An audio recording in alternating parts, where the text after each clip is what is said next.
JCT's fascinating hobbies, and we're back with the 3600 EK and a dropped screwdriver. So we're going to get the bottom off now, and you have 4 screws. 1, 2, 3, 4.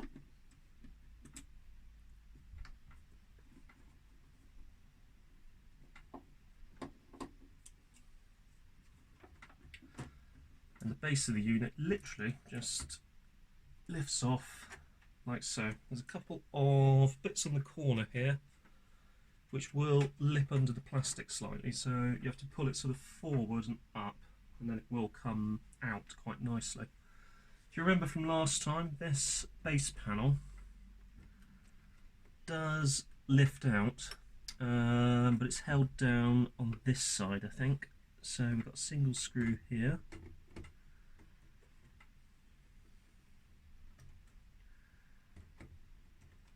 So hopefully, there we go, that should now come up and out, and as you can see, it exposes the inner workings of the deck. What I'm going to do is just put this back down again and rotate the machine 180 degrees. Check the camera to make sure we're still in focus. We are. And lift up the circuit board and down. Gently does it. I would rather that sat there. I don't like it being under too much tension. I will use the cover for the tape or tape cradle to balance it on with this small basket.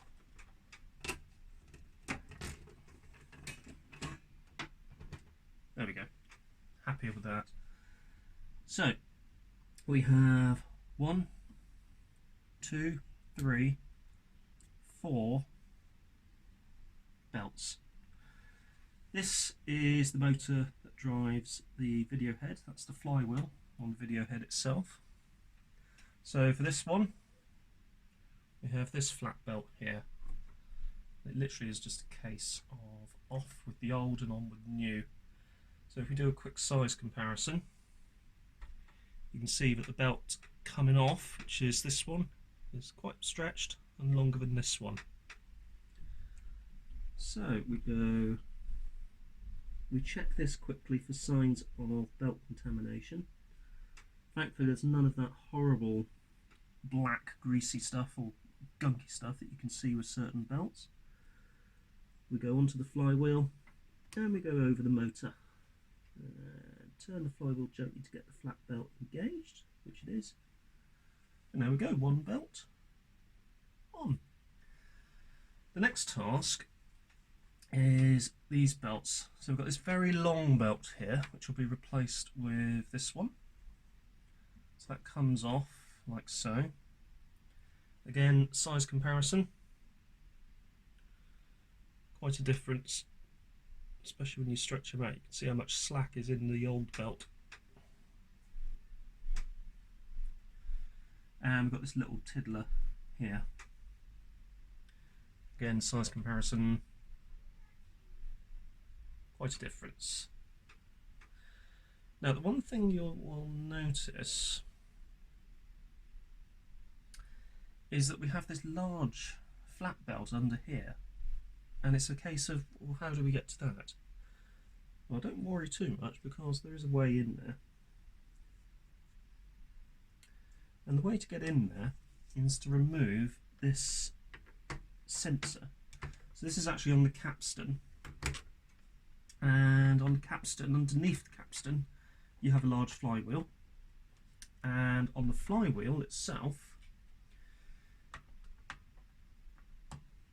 you have a pickup, sort of like a magnetic pickup, and you have this here, which is basically a magnetic pickup Well, it's not a magnetic pickup, it's an electromagnetic pickup, which I think senses rotation of the capstan.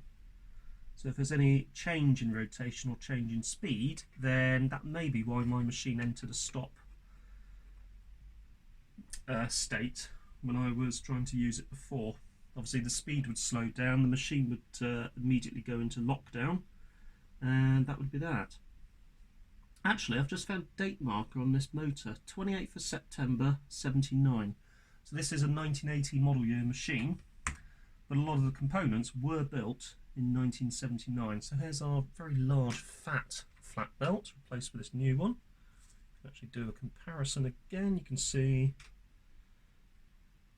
that the new one is a lot less stretched. So over here, over there, loop it around and rotate it gently. Tease it down because it looks like it's rising up slightly.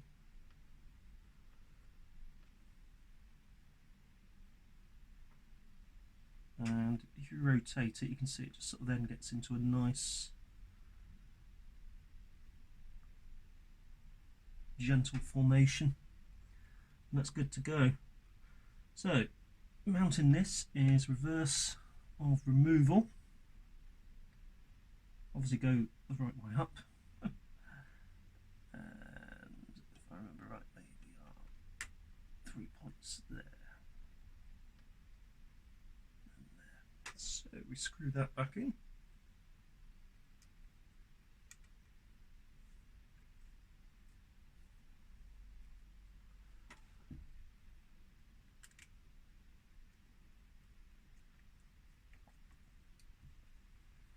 And the final one onto there. Put the screwdriver, nip it up. Doesn't need to be super tight, just over hand tighten the screwdriver is fine.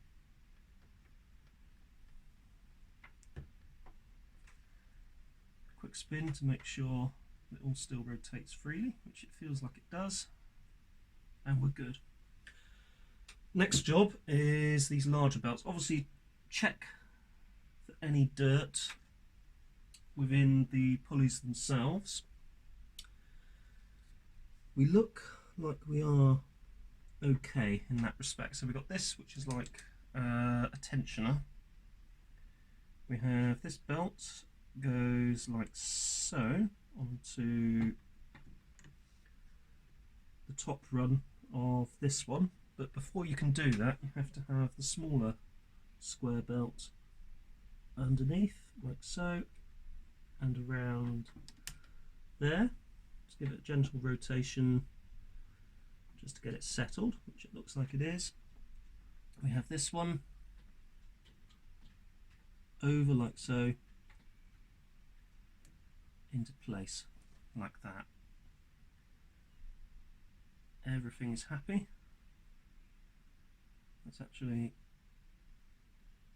not a lot of slippage there. Well, actually there's no slippage at all, which is exactly what we want, so we don't have any slippage. That's good news. Everything is rotating freely, and we're good. Now we do have what looks like a lube point here